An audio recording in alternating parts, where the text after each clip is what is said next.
All right, and we're live. Welcome, everyone, to the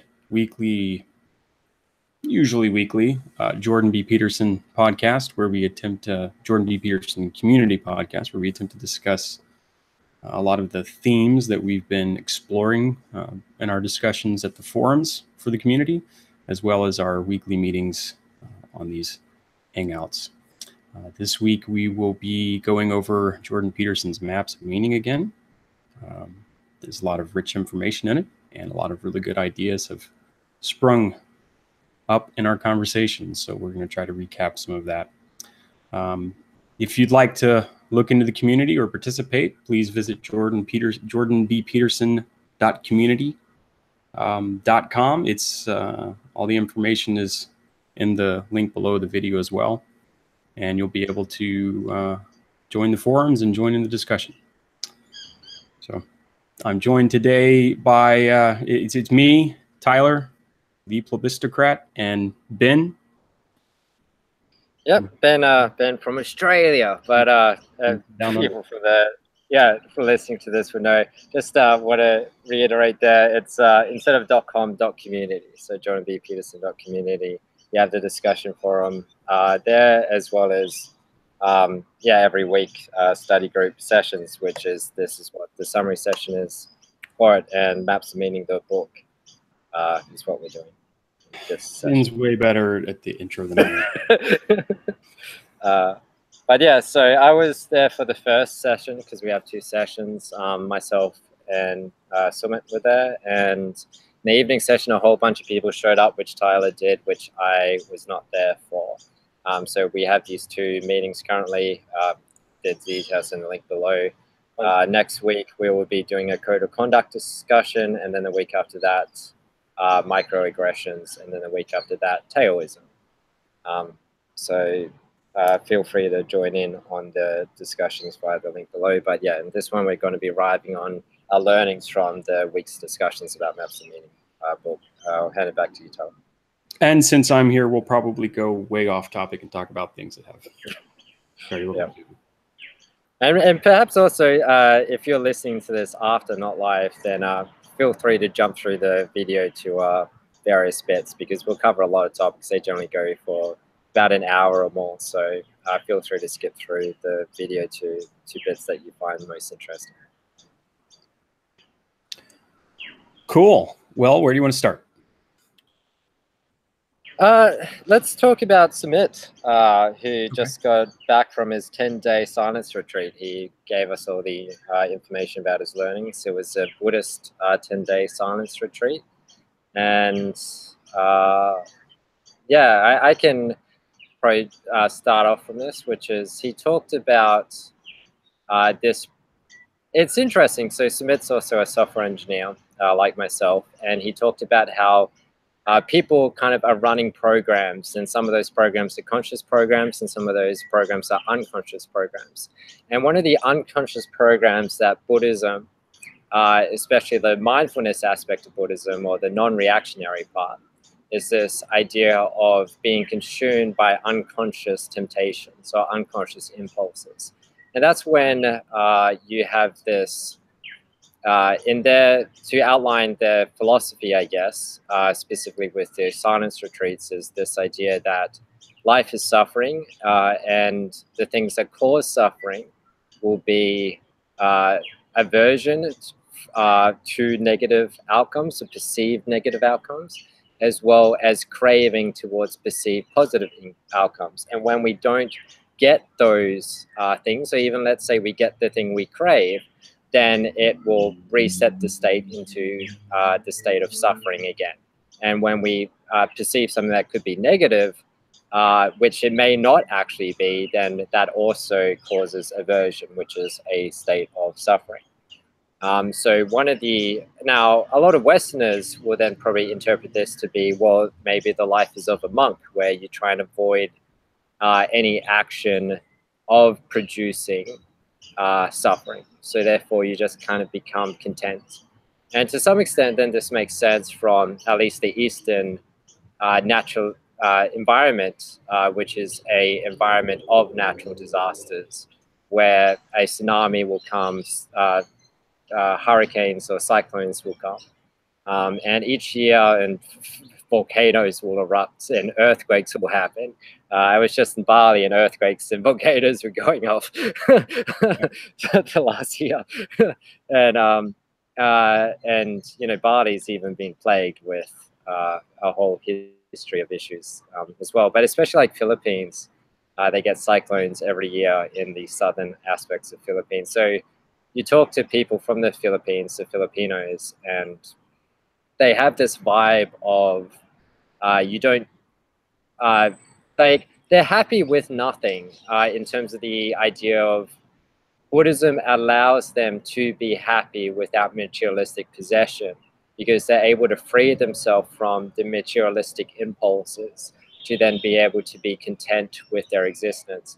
But then you see this uptake of this philosophy that seems born of the Eastern environment into Western cultures, which are much more stable. And last week in the Maps of Meaning discussion, we talked about how Western culture seems to be inherently something that imposes its will on nature.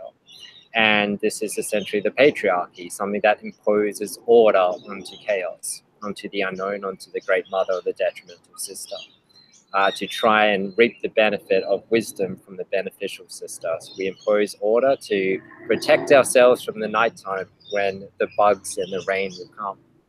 And we do that, and that provides a better tomorrow, because you can have a better tomorrow if you did the diligence towards a telos, or towards a goal, or the embodiment of a god, and you get that outcome.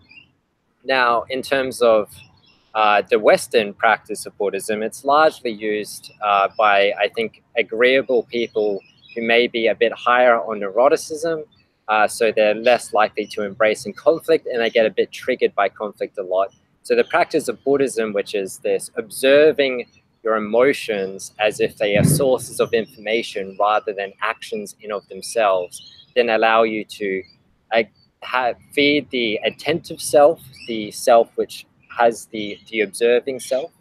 You observe these emotions that come out from this fountain, this ether. And instead of reacting or fueling these emotions even more, you can process, understand the information they are trying to communicate in the same way where if you injure your ankle while running, you're running a marathon. You want to assess the situation. So did I break it? Did I sprain it? How bad is it? And then you can make an informed decision from that. Whereas if you were to stop and it was only merely a sprain, then that would injure your chances of completing the race. So you can think of this in terms of a meeting and someone is being a little bit obnoxious to you. Instead of reacting back into it and triggering like an eye for an eye tribal response, you can observe and then act with more deliberation. And it kind of is similar to Henry David Thoreau's great quote, which is, "You wish to suck the marrow of life and live deliberately." And this part of living deliberately is about being in the driver's seat of your ship. And then reacting to the weather conditions, the chaos of your emotions or your unconscious, with the sternness of a captain, rather than as the worrying passenger to your emotions. I'd say it's a pretty good rundown of the philosophical underpinnings of the reason for the meditation retreat that he took. And if we just touch on the manner in which he described the meditation occurring, he said the first, the first, let's say, dictum was kind of ignore the rest of your fellow meditation retreaters. Don't look them in the eye. Don't pay attention to them. No conversation with each other. Essentially an isolation tactic, right? Where everyone allows themselves to pull within. And during that time, they were supposed to only focus on their breathing, right? And this is the aspect we're talking about, just observing, only seeing the breathing, not trying to speed it up or slow it down or alter it in any way, just paying attention to what it's doing and getting accustomed to just doing that. And in terms of consciousness and the manner in which we go about perceiving the world, when we look at it in a active versus passive role, it seems like what they're doing there in that meditation is paying attention purely to the passive observation aspect of consciousness and trying to stay away from the active attempt to change something in the environment or in themselves, right? And what was interesting about this was later on, Smith was able to apply this in his own personal life in a particular way by observing an event that was occurring, and instead of trying to fight it or divert it, he just paid attention to it and let it pass, right? And as he was able to repeat that again and again and again, he developed a stronger capacity to plan, let's say, inaction rather than react every time it happened, right? And that concept of planning to be inactive is fascinating to me, right?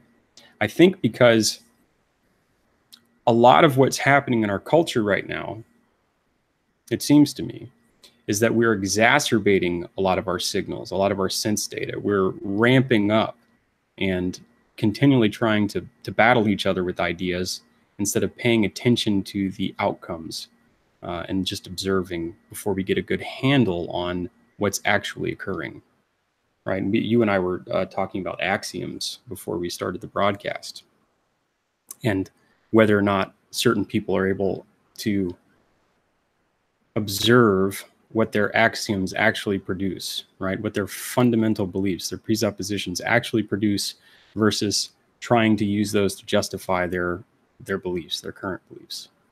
And I think this meditation technique that he employed, or that these, I guess they're kind of a non-denominational Buddhist. That's kind of what the sense that I got. But these techniques that he was employing seem to allow the brain to get used to the idea of just being patient and waiting to see the outcome of things and seeing if it will pass before you make some kind of critical fundamental decision on an extraordinarily powerful impulse. Yeah, so you still there, right? What? Yeah, sure. Okay. All right. So I was thinking about this in terms of the people who are having trouble with their axioms, let's say. If we look at the structure of their brain, of all of our brains, and the manner in which it's kind of grown up evolutionarily, we have a brain stem, we have the hind brain, the lizard brain, the reptilian brain, and then it grows up out further as it goes up through the evolutionary pathway before it gets to humans, where we've kind of grown this neocortex on top of everything else underneath, right? So you have the limbic system at the bottom. It's kind of pushing out these extraordinarily ancient and powerful emotions, right? Drives, primal drives. So the reproductive drive, the sense of libido, food, hunger, sleep, all these things are extraordinarily powerful drives within us. And they're the primary drives, let's say.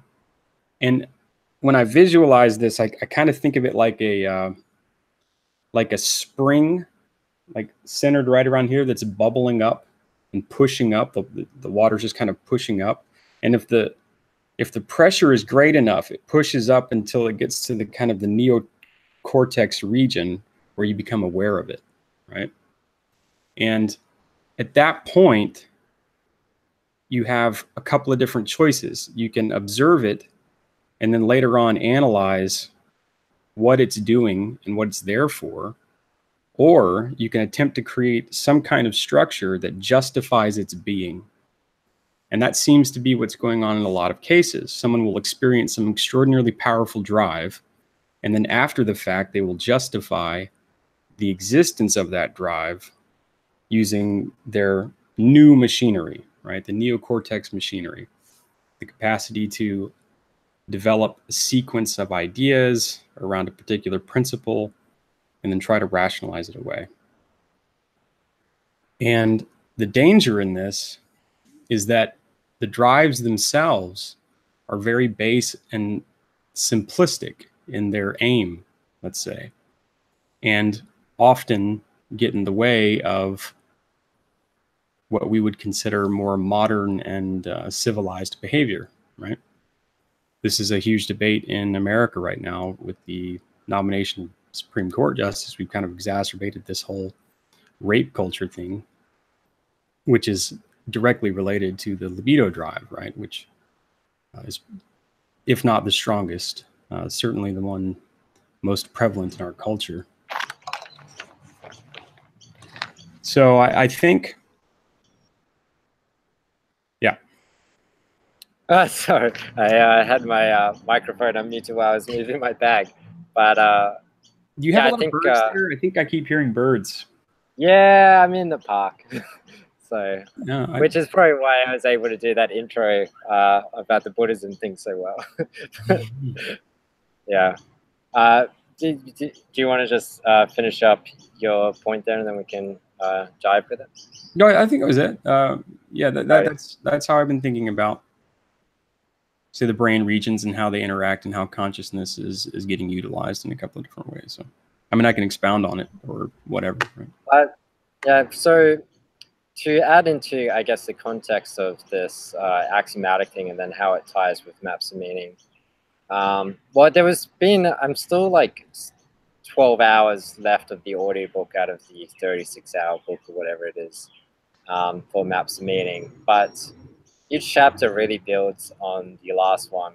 And so last time we talked about the great mother, the great father, and how what I introed already, which is the great father is what imposes order onto the world to hopefully get the wisdom of the beneficial sister, which is a subset of the great mother's chaos.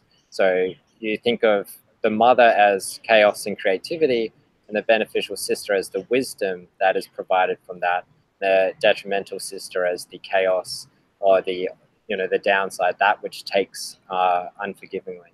And tyrannical father, like the father can also be good or bad, which is if they are good, then the systems of order produce beneficial adaptive results. If they are bad, then the systems of order create detrimental maladaptive results, which is to say the tyrannical father. And Peterson, pairs Norman, when he presented with Faith Goldie and Norman Doidge, I can't remember what it was, but it was probably more than a year ago or so.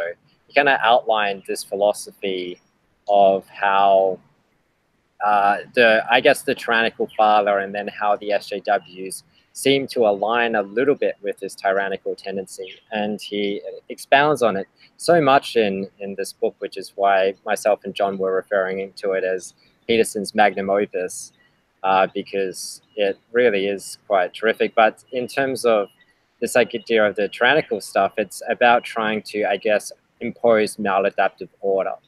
And to some extent, we see this with Crime and Punishment in terms of with Sonia, how she saves Raskolnikov from the grips of his own tyranny against himself. He's trying to impose an order that is maladaptive for his character. And I think this is really the part which the great woman or the first lady serves for the male character, or the balance, which is if you leave the man alone to his own devices, then he will reinforce his order so much it becomes tyrannical not only to others but to himself. And the woman there requires that the man embraces some femininity into the area where it's able to be a force of humility for the male so that he stops tyrannizing himself. And that's one of the, I guess, the playfulness teasing which the woman can employ against the male, which is a way of offering that humility where the male has to seize his tyranny. Like the male could be super serious and then the woman makes a little joke and then the male hopefully unravels to be more humble. And I think that's the role to then the path of self-forgiveness, which is when through that playfulness or that humility or the this dancing with the powers of I guess the beneficial sister, then one can pave way then to the roles of forgiveness, which is then the sacrifice of a previous ideal for a new ideal. And with Raskolnikov, that was the sacrifice of this ideal that he was the, what was the term they used? Like the power makers or the power breakers or the rule makers, I think it is, the rule makers.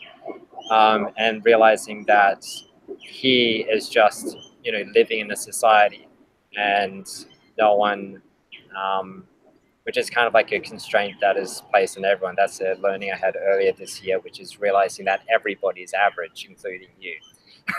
And once you realize that, you realize you get a lot more humility. Yeah. Yeah. Yeah. Well, I think what we're seeing in our popular culture right now, since you brought up Jordan and Deutsch and Goldie and what they were contending with at the time, is kind of writ large the battle that's taking place in all of their minds. It's the left hemisphere, right hemisphere battle, right? It's that the map of meaning that should be taking place is realm of possibilities, right hemisphere, order and society, left hemisphere, mapping onto that such that your desires and dreams can actually be implemented in the external world. And that requires this balanced interplay of paying attention to what's going on and then formulating some plan and then seeing if it's going to work and then looking at the results and then making adjustments. Like that's the natural homeostatic balance of a human being, that sending their whims out into the world and waiting to see what happens, right? But what's seemingly taking place, and this is in relation to the meditation work that Smith was doing, and something that Peterson harps on frequently regarding Luria's work and the orientation reflex that human beings have paying attention to new data. These individuals they're not capable of seeing the signal from the noise that they need in order to restructure their left brain framework, right? They've got this kind of open-ended realm of possibilities that exists in the dreamlike space of the right hemisphere.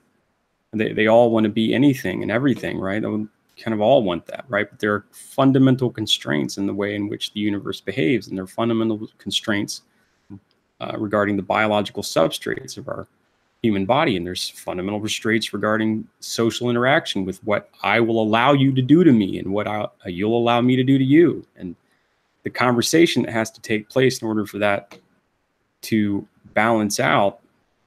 Like the minimal individual repression needed to undergo a negotiation of civility. Because if you aren't willing to repress yourself, then you will cause harm to others. Right. Because it's no longer a negotiation or a mutual negotiation. Well, it's harm to yourself too, I think, and that's really what we're seeing. It's self-harm, right? And you said self-forgiveness, the same thing. This is really strange that you can harm or forgive yourself, right? I think that's only possible because of the strange loop of whatever it is that to have two hemispheres and to essentially be divided in that way. But the part of the problem is we have desensitized ourselves to the signal, right? We have all of this kind of hypernormal stimuli all the time, right? Everywhere you look, there's constant stimulus, and I think it's oversaturating our ability to look at the signals we need to see from the noise such that we can accurately remap ourselves, right? So it's almost like we need a full timeout, a full meditation retreat for the entire cultural conversational space, so that we can stop for a moment and say, you know what? Just look at what's happening instead of trying to change it, instead of trying to force these new ideas through. Let's see what's actually taking place, and let's talk about that. I think that's a part of this is, I think I'm going to finish your point for you. Yeah, do it. Which is that, so one of the notes I've taken away, I've been dreaming again, not profusely, while I've been reading Maps of Meaning. It's been exhausting to say, but One of the things I'm kind of realizing is like the Great Mother impact, like maps of meaning is actually making me understand the religious mind. And to some extent, you know, it's making me see things religiously, I guess. And I've been atheist my whole life, consider myself secular. I still think atheism in terms of the belief without it in no deity seems to be, I don't know, I don't want to do this whole dance of my beliefs versus everyone else's beliefs. But in terms of, well, this came up with discussion about, actually, I'll tie into that point a little bit later, because what I want to get to is this, okay, well, that point, just the intro, is this idea of abstraction.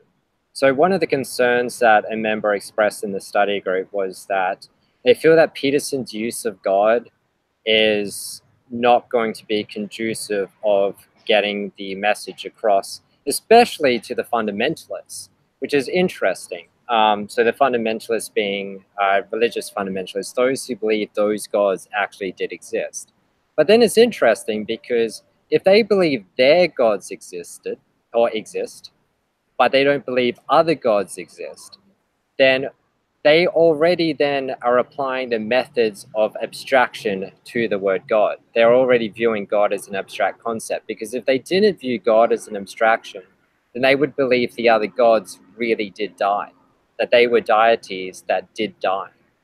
So when they say, well, my God is real, but your gods aren't, then it is already a means of abstraction that they're applying.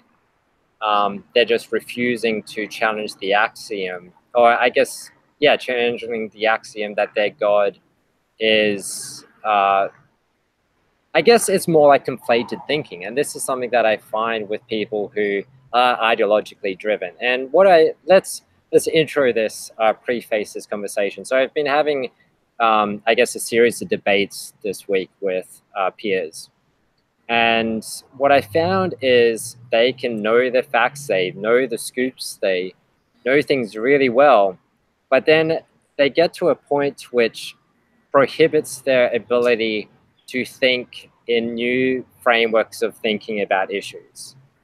They'll stay with their beliefs, and often what comes up is you'll get a credential argument to be like, I have these credentials, therefore my belief is valid. Or you should trust me on my belief then.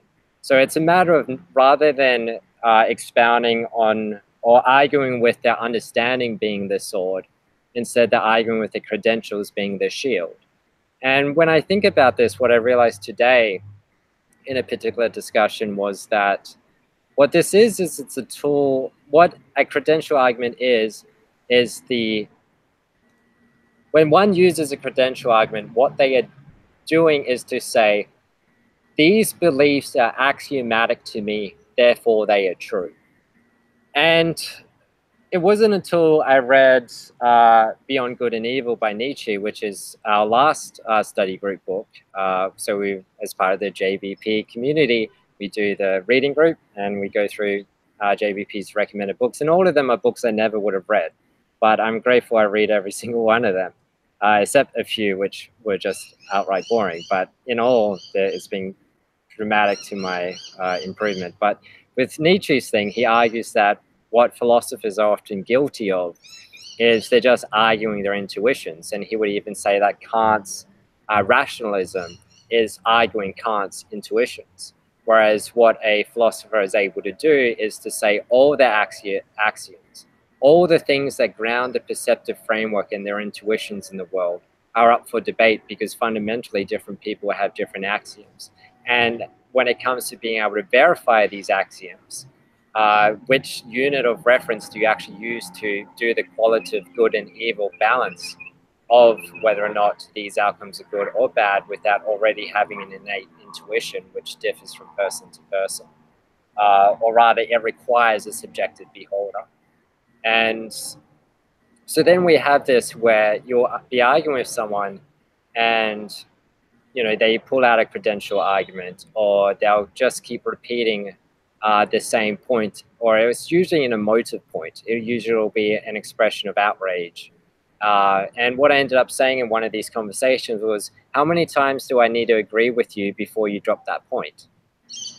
Because they're failing to see that just because I can add to their interpretive structure with alternative perceptions, they view that as somehow invalidating their own axioms rather than just providing alternative axioms. They even perceive the idea of alternative interpretations as something to be aligned with fake news, which is quite interesting.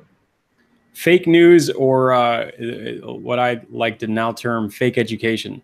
Okay, so so it seems like when you're confronted with a belief that someone else disagrees with, there's a battle that takes place, right? It's the strength of your belief versus whatever opposition there is to it.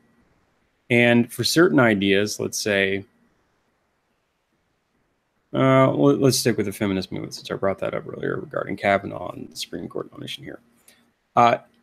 When you argue with someone that has a particular belief about something, say in the feminist movement, they have the reinforcement of the entire feminist movement behind them, right? So you're not really arguing with their principles or the axioms that they may or may not hold. It seems like you're arguing with the entire distributed limbic system of all the women and men that support the feminist movement, right? Because no matter how much you reinforce your opposition to their ideas, the individual will always be able to recourse to the notion that there are 10,000, a million, 5 million, 10 million, 20 professors all throughout their college and all their high school teachers, all of them reinforcing this idea, right? That's an extraordinary network of well-reinforced neurological structures tied to the limbic system that they can't just dismiss. And they can't get rid of it unless they're very well practiced in paying attention to signal and noise, like minor signals and what's really important, right? And being able to split ideas into their axiomatic presuppositions and then testing those. And that isn't being taught these days, right? So really all of these conversations end up being about how much support is there for your idea, not logically, but limbically, right? Emotion. It reminds me of this great clip that I saw from a, I guess, climate change activist, you could say, a student at a university. There was a panel being held, and on the panel is a climate change panel. And on the panel was one of the, I guess, oil advocates or something like that. And this activist was, being like the American protesters are, which is loud and obnoxious. Yeah. And to some extent, that's, no, I won't. Anyway,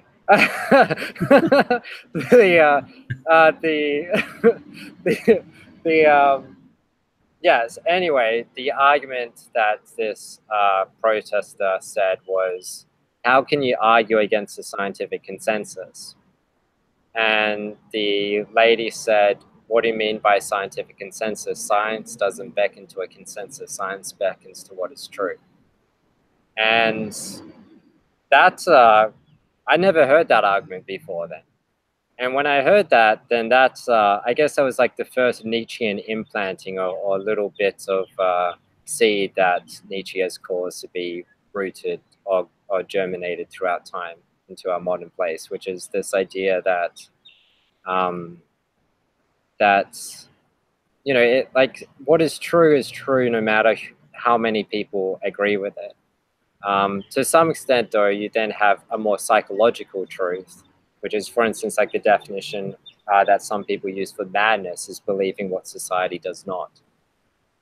But sometimes it is the mad ones who are true, like what happened to the early astronomers who got killed for believing that or communicating, I should say, that the Earth revolved around the sun. They were considered to be mad, but they were true, against consensus. And what it seems to me is, like, the big question I kind of walked away from one of these earlier conversations with was, why is it that people hold on to their axioms? Like, what is it about this? Because it is kind of as if they believe it's a monster in the dark. They believe it's a monster in the cupboard or underneath the bed. But what I found through my life is whenever I've tested so many of my fears, you know, be it testing the darkness when I am a child, or be it testing homelessness and living without money as I did in 2014, or be it testing so many of these things that I considered axiomatic, I really thought, if I'm going to think, I might as well learn how to think. That was one of my profound, or what do you call it, paradigm shifts that really changed me. And therefore I started testing every single thing I felt I knew strongly. I wanted to test my theory of money, so I lived without money. And every single time I conducted one of these tests, I realized there was no monster in the cupboard.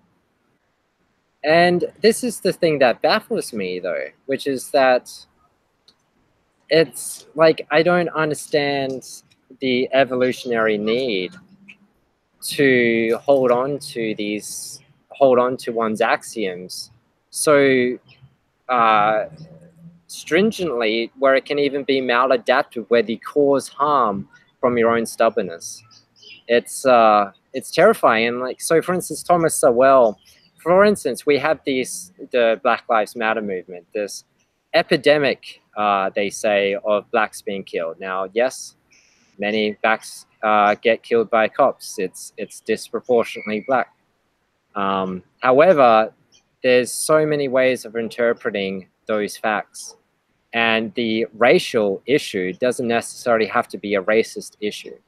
And especially, for instance, the argument that happened in this conversation was that it is wrong for the, you know, say a black man was just reaching for his wallet and he ended up getting shot.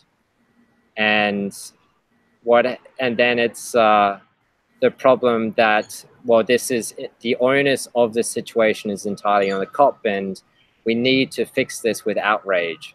But then this outrage then spills over into other areas, such as bashing up white people because they're part of the white privilege that is maintaining power over the underrepresented or underprivileged black population, as we saw with the Black Lives Matter protests that Tim Pool covered. Now, these are negative consequences of stringently held beliefs. And this isn't a rational way of interpreting the world. Now, yes, when communities feel underrepresented, where their voice goes unheard, they will lash out. This is human nature. However, the problem is that if they're not willing to think of each issue in of itself independently, then they will then focus on the outcome. They will hold a belief, care about this outcome. They could be, we'll fire all the cops, or make sure all the cops are black, or, you know, we'll do whatever it is, whatever means necessary to resolve this outcome. Maybe we just need better education. Maybe we need better health, mental health. But in terms of this system, it is a, you know, it's a systemic issue, but that systemic issue is made up of, you would say, a Bayesian network tree, where in that network tree, there are nodes which lead to different decisions, to child leaps, and there's probabilities to which leaf it goes to. So for instance, when one is being pulled over, they're being investigated, one of the routine things here is to hand over your driver's license. Now, if, you know, one wishes to reduce the false negative of being killed for an innocent crime, then one of the decisions that must be made in this investigation is, if you are reaching for your wallet, are you reaching for a gun or a wallet? What is the cost of a gun? Does that justify acting preemptively in that worst case scenario? Do we value the cops' lives first? Things like that. Now, if the black person just stuck the driver's license to the window or put it on their dashboard, had their hands up, for instance, the entropy, the entropy is reduced because they're no longer having to reach into the wallet. They have their hands up where everyone can see, and they reach over, they grab the driver's license from the dashboard and request it. It reduces the possibility of a false negative of they are innocent to being shot when they are reaching for the wallet. Now, so you have this interpretive framework, but if you're just viewing this as purely a racial issue, or you're just viewing this on the axiom that it is corruption and it is racist, then you fail to adjust to behavior that would actually solve lives. You just care about doing justice. But justice, there's costs to justice, and one of those costs is enforcement. And one of the costs of enforcement is false negatives. That results in people of all colors being killed, and disproportionately, people who get investigated will get killed by a cop with that false negative. So you want to reduce those false negatives as much as possible. But for instance, to fuel this outrage can result in other, like it's its own Bayesian network tree then of its own repercussions and its own benefits. And the solutions here on each node of this tree. So one can be better mental health training for cops. Another one can be prosecuting the cops. One can be video cameras on the cops. The other one is increased cop workforce so they don't have to keep more edgy cops in power. Another one can be resolving the demographic issues that are committing crimes that need to be investigated, because you want to reduce investigations, because the less investigations, then the less eventual possibility for a gun to be drawn. So you have this huge tree of all these things to be done. But if you're holding on to a particular interpretive framework, then every single fact that is then brought into this is now interpreted with that lens, and you're going to avoid the tree of possible solutions to resolve the issue. And Thomas Sowell, a famous economist who is black, says that one of the things you find with people who are ideologically taken over, in his opinion, he says, identifying leftists, is that they care more about their narrative or a superior morality or a superior belief of a morality, that they care more about that than the outcomes of actually saving lives. Because if you hold on to the narrative, it is purely a racist issue, you fail to do the things to address it, or to address all the non-racial causes of that issue. Einstein dealt with the same thing the climate change scientists are when he published his theories, that there was a group of 100 scientists or so that wrote a letter saying, this is 100 scientists all agreeing that Einstein's wrong. And his response was, well, look, if I'm wrong, why 100? Wouldn't only take one? Just need one. Right? And I think this is related. So in terms of the Bayesian analysis of things, I think this lends itself to the emotional aspect of things, because there, what you have in terms of true false is, does the emotion exist? Is it present? If yes, this is how it is, right? So when I see a policeman, do I feel afraid? If yes, then that gets justified by whatever structure, right? And that's because the limbic system is like it's like a loudspeaker blasting rock and roll or something obnoxiously loud, right? Really, really loud. And your neocortex is whispering at the same time. And it's whispering all of the subtle structure of an argument that may contend with Bayesian, yes, no, is the emotion of the limbic system taking over right now.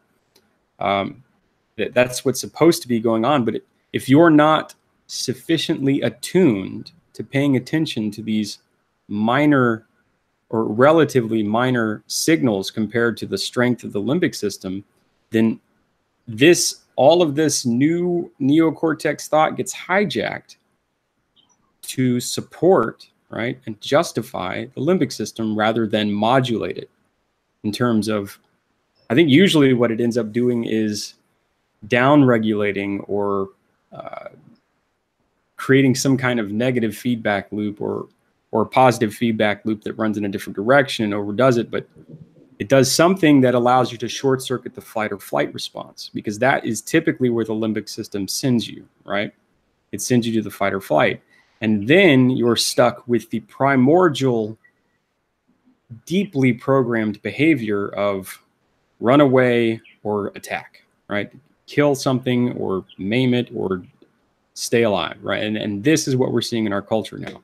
Instead of dampening the Bayesian analysis of, yes, I feel bad, therefore anything you say is wrong, and unless it agrees with that, and then on allowing our neocortex to use its soft voice and quiet words to help structure it such that we can really maneuver in the world well, that these conversations and these interactions are getting stuck at that level, that extraordinarily simplistic level. So the postulation, whoa, just heard myself.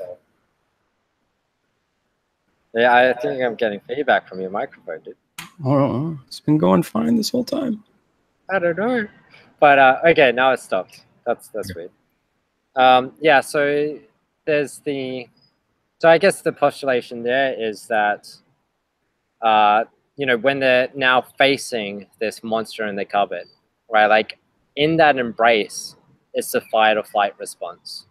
It's the great dragon, the unknown. They don't know whether or not they're going to survive this battle or how bad this foe is.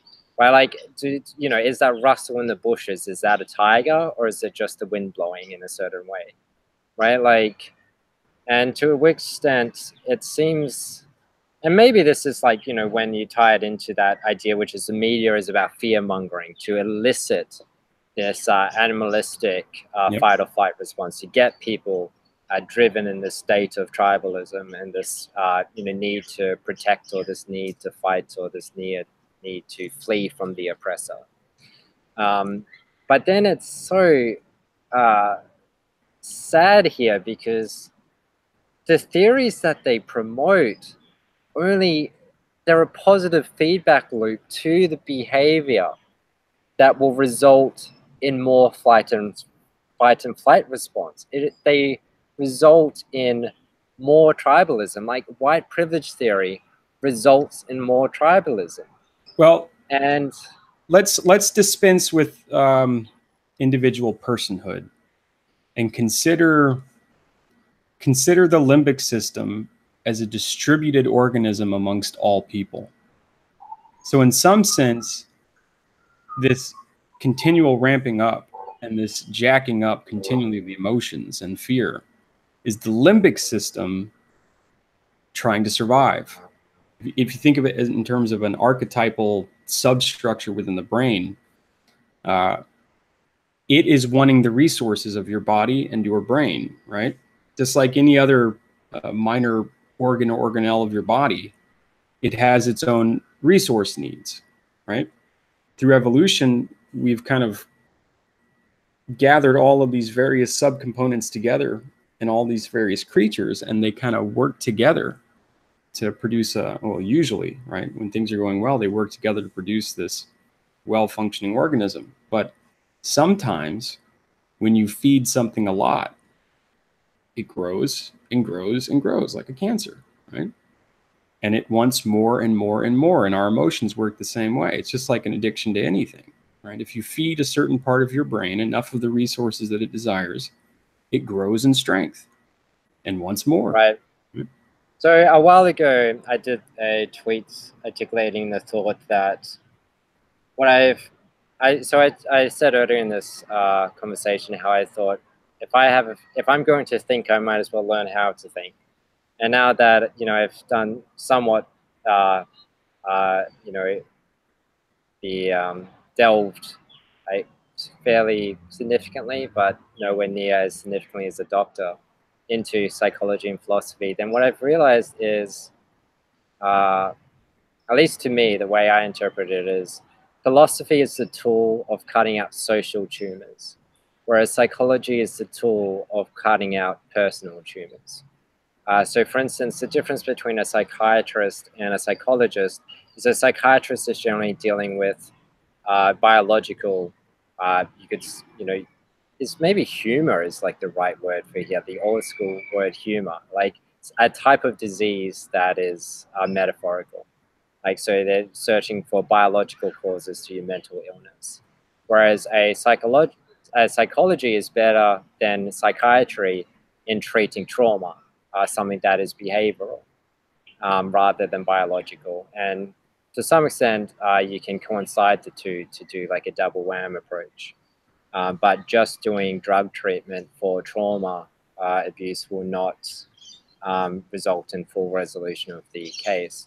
Now, so in terms of this, in terms of, well, psychology is good for personal tumors, and then philosophy is good for social tumors, then what I realized today, only a few hours ago, or at least the thought I was playing with, is the idea that axioms are the growth cells which tumors grow on, these metaphorical tumors.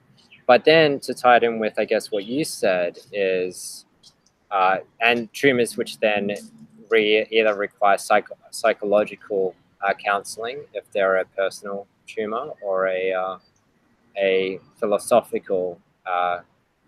You're talking about the malignant axioms, the ones that are bad, right? Well, not even bad. I just mean in any, because the only way to interpret them as bad is to have them and then see what grows on them. Okay. I just meant the connotation of a tumor or cancer like that. Yeah, so they're just like growth cells, and either it'll be cancer or it'll be, beneficial. It'll be marrow. So maybe, so maybe stem cells then. Yeah, so I guess stem cells, yeah. And so what's, so I think that's fairly interesting. But then you think, okay, well, if you hold on to your axioms, then you hold on to these stem cells. And if those axioms are actually against reality, then they will grow tumors. And in which case, holding on to those axioms will be baggage that promotes more misalignment to reality, therefore maladaptive, and promote the growth of that tumor.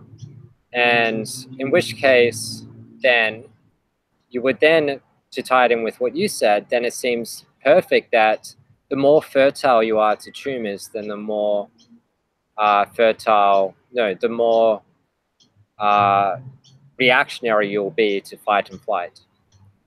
Yeah, well, it seems like we end up identifying with the salient features of our personality, or the most prominent ones, right? So I identify with all the things that I'm most often and most aware of, right? The frequency of my experience. I have a memory of how things occur, how often I approach them rationally, how often I feel strong emotion and don't approach things rationally. All of those are bound up in my identity of self, right? So if you're dealing with somebody who spent an entire lifetime being told that they should be afraid, being told that they're part of a system that's broken, and that they're right and that the system's all wrong, then once you get into your own conversation with them, that's what you're dealing with. They're identifying almost with the tumor, right? They feel like they are the tumor rather than it being a part of them, since they've seen mostly this expression of themselves, right? That's the thing that they think they are. It's also more that it's the perspective that they're actually doing for the tumor. Like, this is such the important distinction of psychology and philosophy, which is they are there for you to cut out your personal tumor, to cut out your social tumor. And the key here is it's you cutting it out, right? And whereas if you're expecting other people to cut out your tumors, these metaphorical tumors, obviously you want a surgeon or even a good psychologist or, a good philosopher to lead you down, better paths that equip you with the ability to scalpel yourself. Then what you're wanting is, like, that's one of the things, which is so often, I guess that really is it, because the more fear-mongering that happens, the more tribalism that happens, the more these metaphorical tumors grow. But then you hate those tumors, right? Because you're now, in terms of how sick people hate their sickness, but then that fuels the sickness. Yeah. And since you're if identifying with it, you're hating yourself. Yeah. And, you know, that promotes the more cognitive dissonance. And it's just like the boogeyman in the closet is the same thing. Like, you can cut these out. Now, obviously, not all the cases you are. Some of the cases there is oppression, there is suppression, there is repression. Like some of the cases, these are justice is needed. But whenever. But then you go to Viktor Frankl, right? You go to Viktor Frankl, okay? Yep. Clearly also the recipient of oppression, of near death, of torture, of watching an entire people get slaughtered, right? And Viktor Frankl is is he Jewish? Man's Search for Meaning, yeah. Yeah, so you know, we just intro it for the listeners. So Man's Search for Meaning, one of the other books on our reading list, is about the concentration camps in Nazi Germany. It's his eyewitness account of himself and others. It's kind of like the Gulag Archipelago by Solzhenitsyn is set for Nazi Germany instead of Soviet Russia. Right. So of all people that could rationally identify with the tumor of oppression and feeling terrible about what people were doing to him, he was able to excise that still because he was able to identify with something else within him that wasn't the tumor, right? And so I truly believe that it's possible if you give people something else to look at, right? If you give them a strong enough signal and attune their mind in such a way that they're able to see it through practice, right? And that's hopefully what. Wait. Are you talking about widespread microdosing of LSD in the water supplies? Is this what you're talking about? I think the CIA have been doing it for years, haven't they? Well, interestingly, so microdosing of LSD is it seems somewhat, I guess the word scientifically proven to do increases of creativity.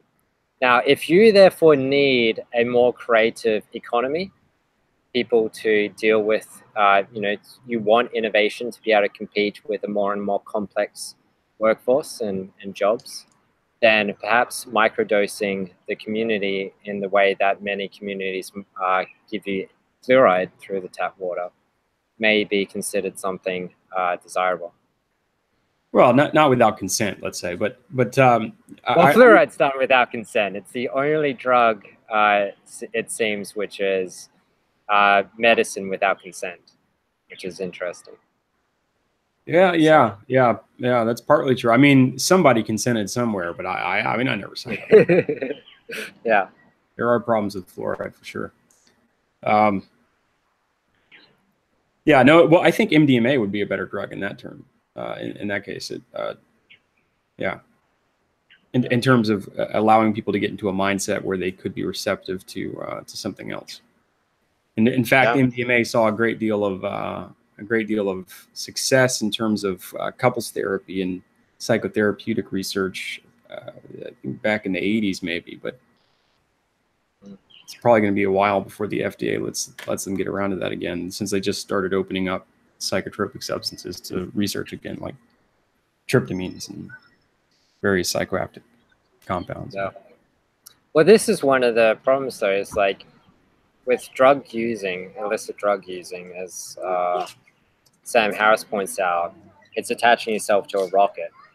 And sometimes you'll end up on the moon in a profound place, and other times you'll be heading into the sun. And that's why he considers mindfulness to be a more reliable way of getting the benefits of illicit drugs like MDMA or LSD. However, there is the aspect of this, which is that I'm getting some hunger pains and the glucose is draining from my brain because I left the food in the in another building nearby. But catch a bird and eat it. Yeah, what's the What's the point I was getting at? Yeah, okay, for the drugs. So for instance, when you're taking drugs, it's kind of like you're now absorbing the Great Mother. And, you know, you're doing your dance with chaos. And depending on your ability to do that dance, it will take you to great places or horrible places. So you do not want to give people with anxiety disorders LSD necessarily. No. Yeah, that's why I thought MDMA might be a better choice for most people. Yeah. So, but this is the interesting thing, right? And let's try and tie this in, I guess. And I don't know anything about Terence McKenna, but I guess this conversation is starting to get to his playing field, where it's like the idea is if you then, because that's interesting, right? So the experienced drug users that I've met and conversed with, and I've been able to adopt this myself, is when you take a illicit drug, you observe what is happening. You observe the information that is being presented to you from your limbic system, you could say. Is this sensation that I am feeling, is this ordinary? Is there any contextual relevance to this?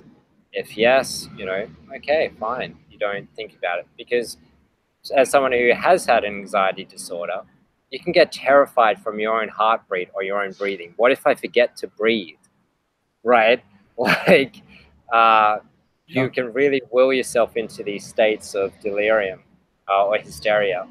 Whereas, you know, you think, you know, if you're taking an illicit drug, you notice it'd be like, is my breathing speeding up, right? And then you just notice, you just observe, you react.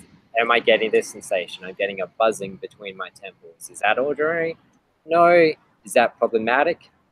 Probably not. It's just a buzzing, right? Like, so, you know, it's funny you use that word, actually. Let me stop for a second, because I don't know if Sumit used the same word when he was telling you about his meditation, but at one point, that was one of the techniques that they first started to focus on the top of their head.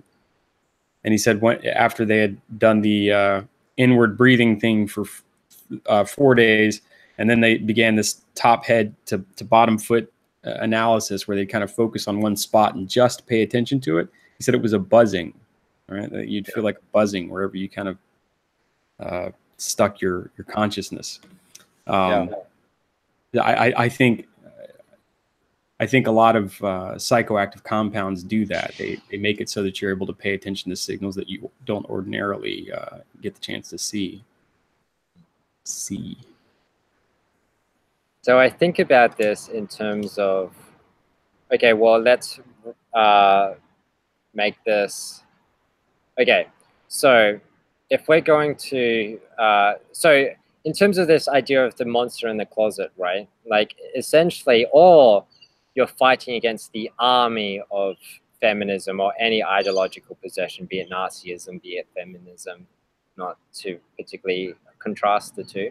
But so for this, it's interesting because what is going to offer you the strength? And I wonder about, because I'm not sure it's courage. Like, Peterson talks a lot about courage, that essentially agreeable people are lacking courage, the agoraphobiacs, the people scared of elevators. So people who are scared of conflict, what they need is assertion therapy, which is essentially giving them courage. But I don't think it's just about giving them courage. I think it is about showing them that courage isn't needed because the danger isn't threatening. And I think that's one of the things, like, you need courage to step that foot forward. But if you've got a negative thought pattern, a feedback loop in your brain that is then exacerbating a footstep or the doors closing or the rustle in the leaves to be the worst outcome, then courage doesn't do anything for that. Like, you need to also address your own bugs in your programming, your own, you know, this Buddhist way of, you need to increase your ability to identify with the observing self rather than the reactionary self. And if you can do that, then you stop being the passenger of the ship in the storm and more being the captain. Now, I've used this analogy before through the study group about this idea of the captain, because many years ago, I think when I first started delving into my mental health, I've always had the idea of I want to make sure I'm going in the right direction. I want to refine my compass or refine my map. But it's interesting because it's so complicated. And the ship in the ocean is such a good example of this because, you know, you use signs like the stars, right? Mentors or guidance or something greater than yourself to guide you towards a goal that you can only have faith in, that will result to you in going in the right direction. And you need to not succumb to the great unknown, the ocean that surrounds you in the night, right? Like you need to be able to be the captain that is comfortable with chaos and then be able to have faith in the direction you're heading, but be able to revise against new information. And whereas, so let's tie this into your thoughts about we need like a great mindfulness or a great rebooting of the limbic system. So one of the thoughts I've had about all these dreams I've been having and tying it into this Great Mother chapter is, well, unconscious is the Great Mother. And we don't have any control over it. We can only guide it to where we want it to be. And when we go to sleep, it takes over. And we don't control our dreams. They arise from this ether. And, you know, to some extent, you can try and impose some order onto it in the same way we try and impose some order onto nature. But largely, what we're doing is the same thing as the sun does in terms of its metaphorical role with nature, which is the sun comes up, imposes order and elimination, or imposes illumination and order, and then we act to manifest a more beneficial tomorrow in this direction we have faith in. But then when we go to, like, when nighttime comes, we hope our order was enough to protect us from the chaos. And to some extent, that's really what we're doing when we sleep, which is we're observing the order we imposed. We observe the anonymous chaos that surprised us. And then we integrate and systemize this with our feminine side, I guess, when we sleep. And we dance and we try and find ways to patternize this into a cohesive framework for action in our next day of illumination. And I think that's fascinating because many of the great thinkers practice napping. And essentially what that is they received a lot of information. You consider this the Great Mother communicating to them. They didn't have the capacity to impose order, so they slept on it. But they slept on it with an intent. They slept on it with a telos. They slept on it with a goal. And they let their ability to communicate with this force or systemize this thought take control when they slept. And they come up and they have new thoughts. They have a new way of processing. Like one of the most common phrases I have is, I thought of this when I was sleeping. Because it seems my best thinking when I'm asleep. So yeah, the right hemisphere seems to see much further than the left, right? Since the left deals with reductionism and close connections, and the right hemisphere deals with much further distance between connections and loosely associated connections. That's the dreaming hemisphere, right? So to tie this into your reboot of this limbic system, essentially, it's like the internet or globalization has prevented our ability to sleep as a nation or as a society. It's prevented not permanent sleep, but just a reboot, like these little peaceful moments of rest, right? Where we can then interpret things with new eyes and new perspectives and new desire, where we realize the night wasn't dangerous and we can fight with fresh eyes. I think that's the key. Yeah. Yeah, and it's just like any individual that has gone 3 days without sleep, like you're in fight or flight, you don't know what's going on. Like you're firing off, you're moody, you're agitated, you know, things get you worked up, you're not thinking rationally, you have no capacity to think rationally. maybe that's what it is, like with society. Like the internet perhaps is a large factor to this. It's prevented society from sleeping. Where like society as an organism is sleep deprived.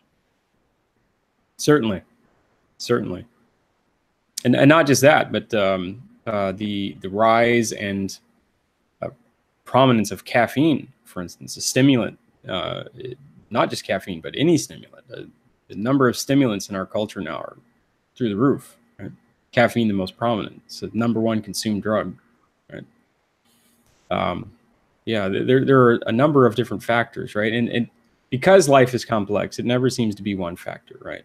It's never one factor alone, but there are a number of things contributing to a type of social psychosis, an inability to deal with any kind of rational thought, any rational mapping on top of the limbic. So we're in a place where our rationality has brought us thus far. It's helped us build a world, a systematized world, a mechanized world, a digital world now. But it's created an environment where that isn't good enough. It's not good enough to produce an adaptive capacity for survival. There's something else that we need in addition to the digitizing, in addition to the mechanism. It's like corresponding philosophy for the right hemisphere, right? Or maybe religion, it seems, has been performing that service throughout time. But yeah, this lack of sleep thing for sure is even when you get sleep. So when you sleep, it's because you feel safe and you're tired, right? You imagine sleeping in the middle of the woods with wild animals all around. That's not going to happen, right? You sleep when you find a safe spot, when you get to safety. Essentially, sleep is the process of convincing your consciousness it's okay to shut down for a while. Yeah. Yeah, it certainly can be phrased that way, right? Yeah, it's like one half of you saying, okay, we're good. Let's take a break. Your turn, right? Let's dream. I'll watch. Yeah. And we're putting all of our dreams on the internet now, right? Yeah. And everyone's dreams are getting pumped into everyone else's head. We're all like living each other's delusions on the internet. So.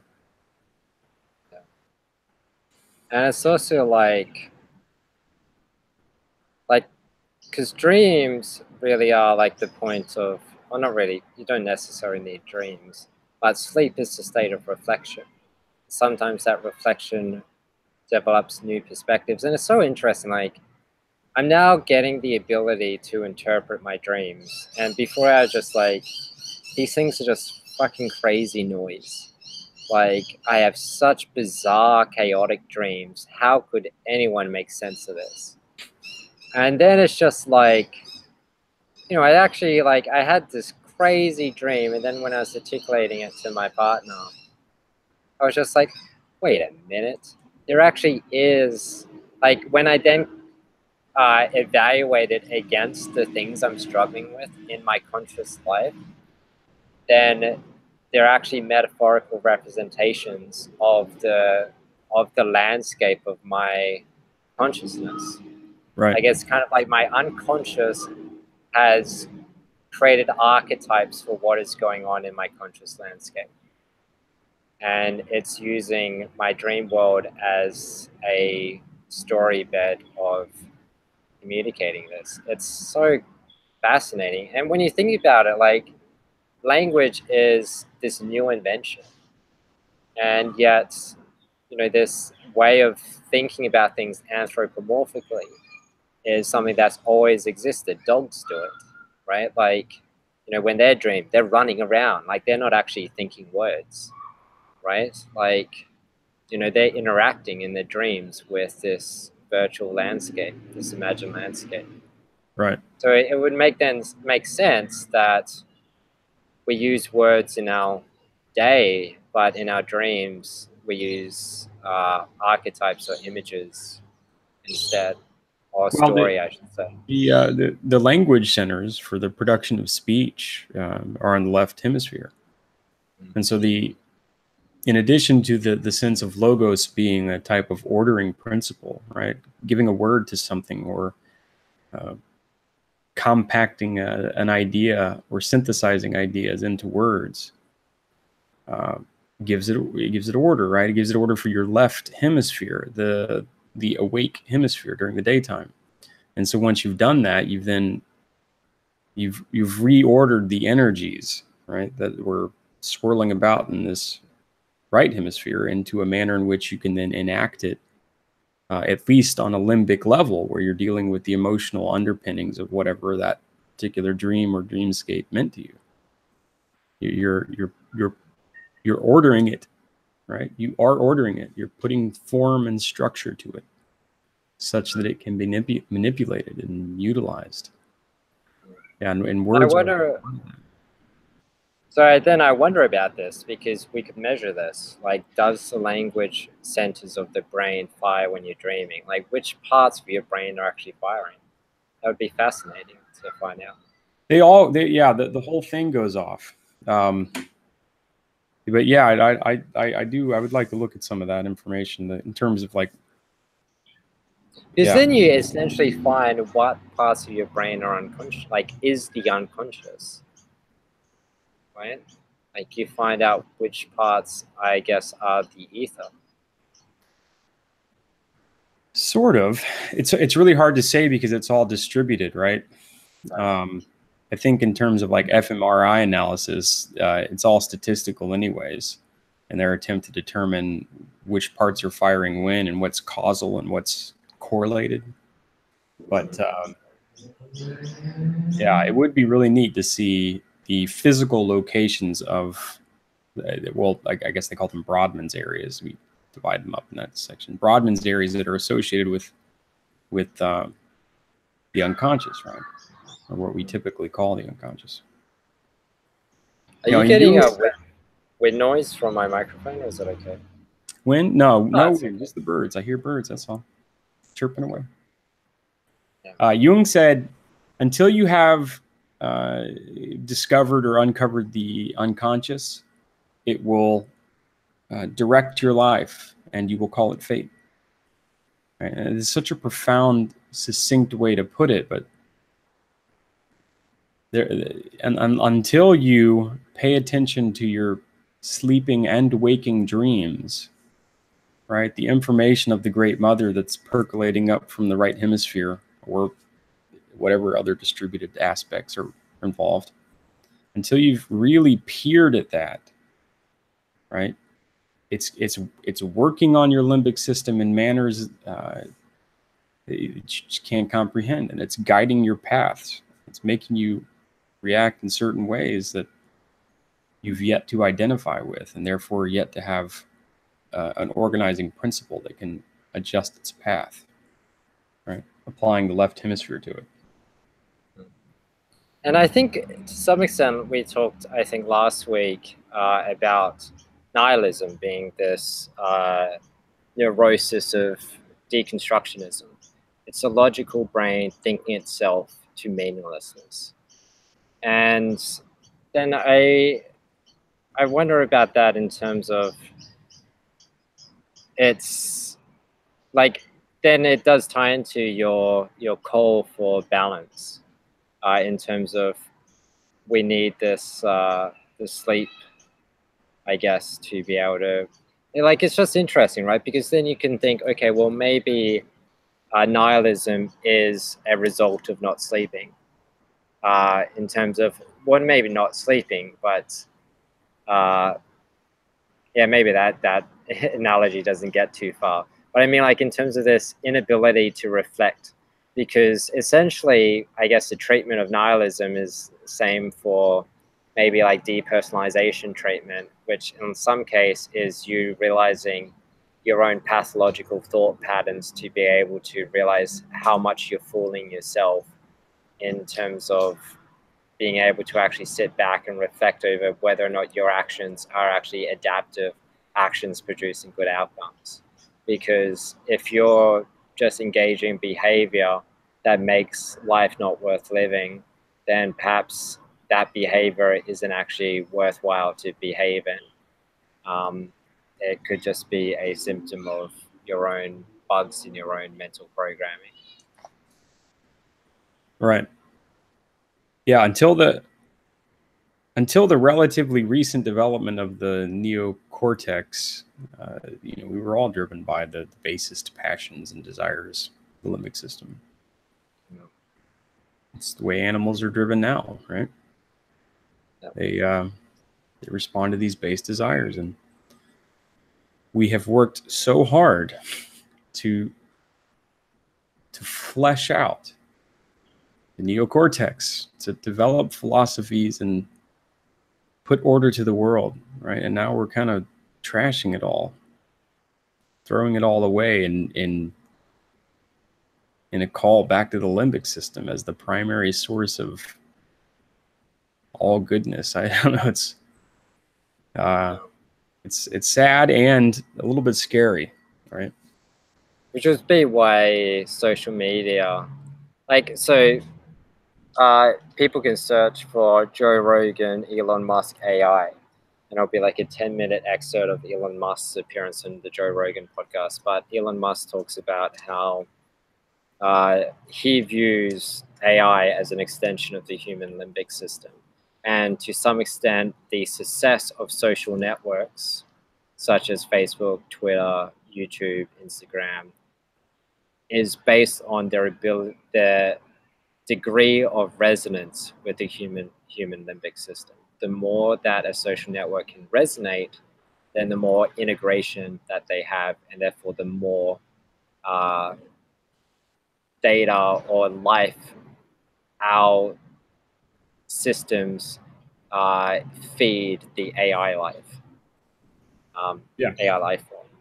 Yeah, so as long as Facebook is around, or social media companies that are playing into that dopaminergic release, as long as they're around, then the limbic system is going to be, perfectly content with reinforcing those behaviors and reinforcing those structures, right? Yeah. You'll never delete Facebook if your limbic system is in charge. Yeah.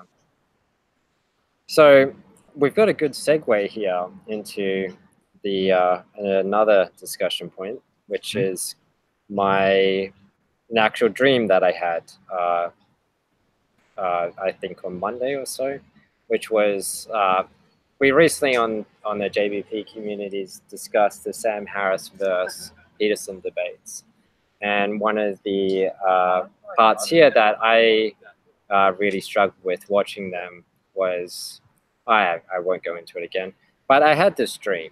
And it was just the debates happening as they do between Sam and Thing, like it was on the stage. Said I was the moderator this time, and Sam ends up posing the question: all those gods are dead. So what exactly are we discussing here?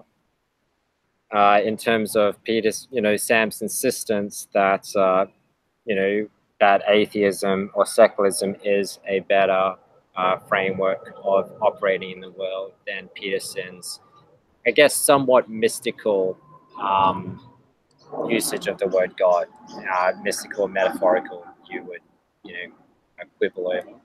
But the real question isn't so much why are we discussing them or what exactly they're discussing.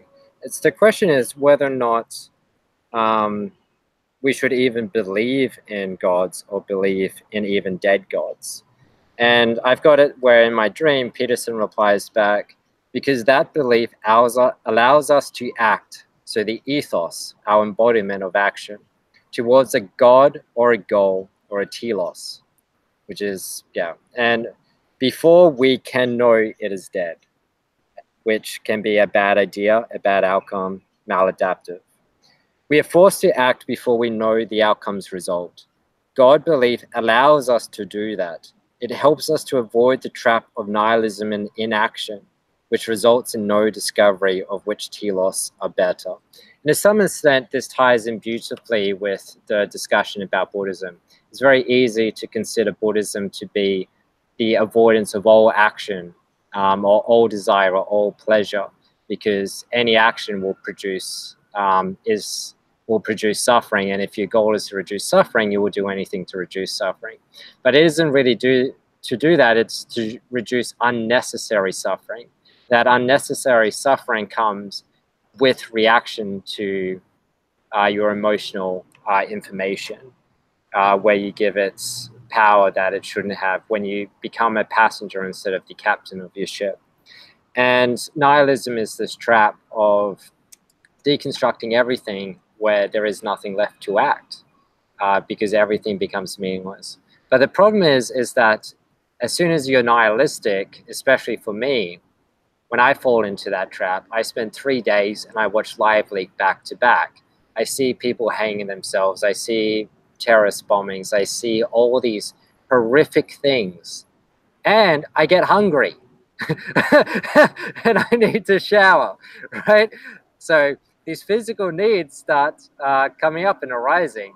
And I see how there is so much problems in the world that is calling for people to protect them from. That there is this great pathological tyrannical father, and there is this great detrimental sister, this nature that is wanting to kill you, as well as this father which rules are also causing unnecessary deaths. And that's a call to action. And that call to action is then something that how you act from there is a method of faith. It's a God belief, because you're now saying, I will act in this way because of this. Or so for instance, if you don't have a goal, if you have no direction, and that's a direction from or a direction to a heaven or a hell, some type of morality, then you have no ability to act. But we're called to act by existing. Our existence beckons us to act, and it beckons these forces upon us that then make us thrown into a morality that we need to make sure is aligned with the good fight, and that means questioning our axioms.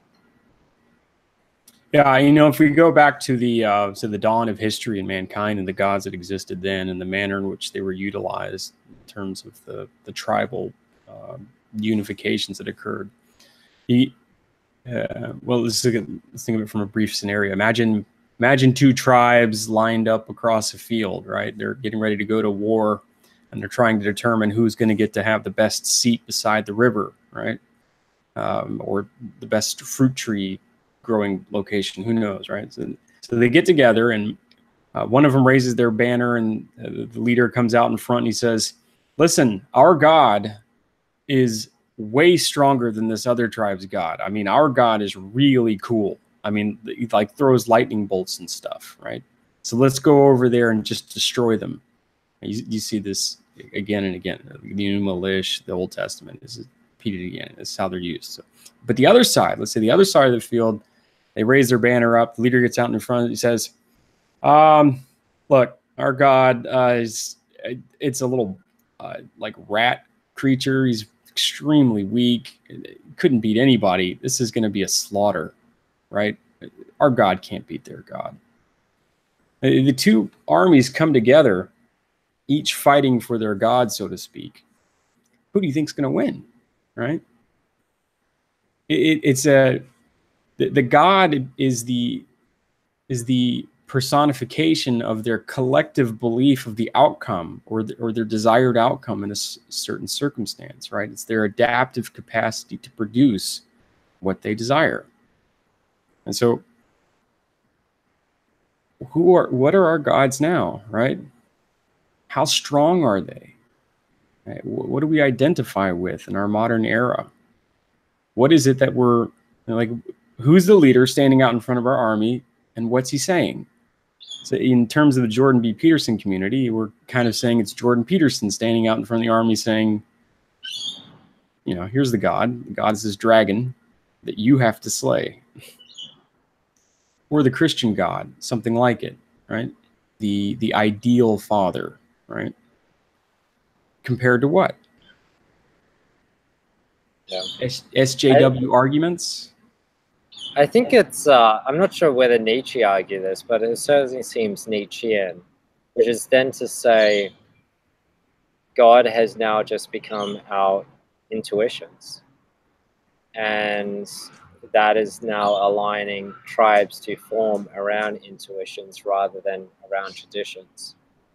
And that is then why our traditions are now being tested for the secular arguments, because people are defecting, they're running their intuition tests, and then they're realizing, oh shit, if we don't follow these traditions, these positive or negative outcomes will occur. They're now kind of haphazardly and unintentionally verifying traditions that should exist and dismissing traditions that should no longer exist, but at the cost of grave danger, because they could be marching off the cliff.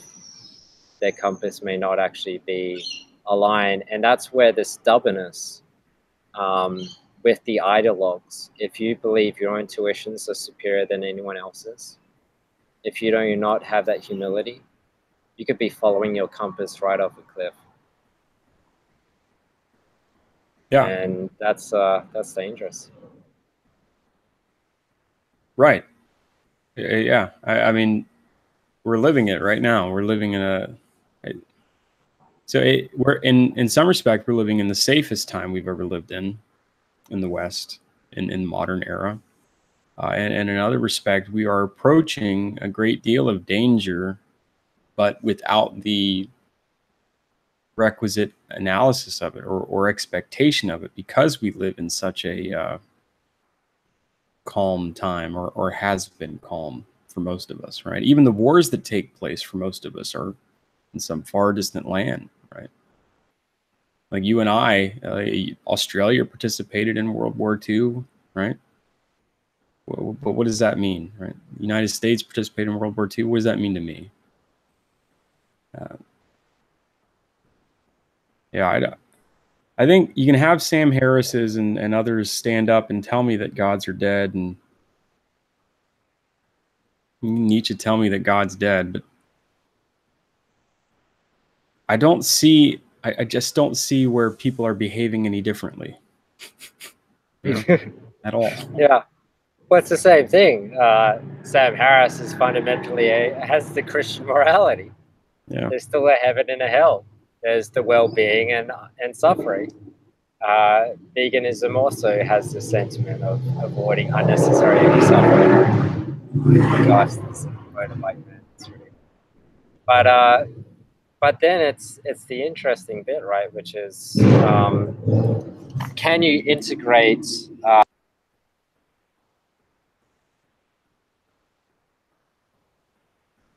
you mute yourself? Oh yeah, shit. Sorry. Yeah. So often, I think I hear a small penis driving by in the background. Yeah, it just baffles me. Like, anyone who studied any physics would realize that's a terrible idea to do. Like, I understand why motorbikes do it, right? In terms of, like, okay, they can think that it saves lives because cars can hear them that don't check their blind spots, right? But then it's, I'm just looking forward to when electric cars become de facto. I'm just, it's I'm what is it? Hailing the day? Is that it? Is that the expression? But for my earlier, the point where I accidentally muted myself with is that sometimes truth is counterintuitive, and we're going to figure this out the hard way, because if we're acting on intuitive axioms, then we're not going to see the hard truths that require alternative and sometimes complex and sometimes challenging, axiomatically challenging ways of seeing things, and which could be truer and more adaptive to see. And I think that's probably a good spot to wrap it up. Yeah, we could definitely stop it here. Alrighty, so this has been the I'll do the outro not to accidentally deprive you of the the opportunity and the privilege. Oh, I feel so deprived. But yeah, so this has been one of the Jordan B Peterson community discussions. You can get all the information at jordanbpeterson.community. So instead of .com, .community. We have a discussion forum. We have you know, a calendar where you can find all the meeting details at. And every week we'll do discussions around what you heard today. End of every second month, we'll be discussing one of Peterson's recommended texts. And next week we'll have code of conduct discussion. Will actually be this week probably, now that you're listening to it. And then next week will be microaggressions. The week after that, Taoism. And then we've got an open schedule once again. You can find all the links in the description, and feel free to participate in our study group calls and or on the forum. I'm looking forward to the code of conduct discussion. That's going to be interesting. Yeah, I had no idea it was so crazy. Yeah, and it's also interesting because I'm personally going to be I'm looking into studying psychology and philosophy at university now, and it's really fascinating to understand their arguments because the arguments that hold weight are ones which interpret a phenomena in a way that the existing arguments may not address as succinctly or as desirably, or may perhaps address as what would you call it, feelingly, that one would wish. So, but we'll get into this all in the code of conduct discussion. So hit subscribe, hit that like button, and check out jordanbpeterson.community. So yeah, smash the what would you call it? Oh, we need a sweet like thumping intro, right? Some techno music. Yeah, well, it could be the Akira the Don's music. You know. So, alrighty. Well, let's wrap it up there, and hit that red button, Tyler. Yep. Thanks, everyone. Cool. See ya.